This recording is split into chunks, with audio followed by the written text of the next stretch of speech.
আসসালামু আলাইকুম। আজকে আপনাদের সাথে শেয়ার করতে আসলাম ডাঁটা এবং আলু দিয়ে পাবদা মাছের ঝোল।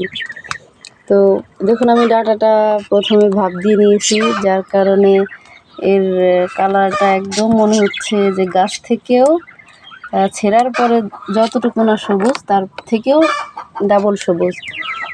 তো চলুন পরের প্রসেসে চলে যাই।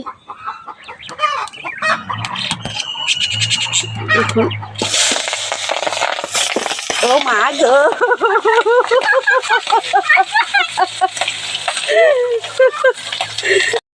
গাইস, খুন্তি দৌড়ের পরে আমি কিভাবে ভাজতেছি।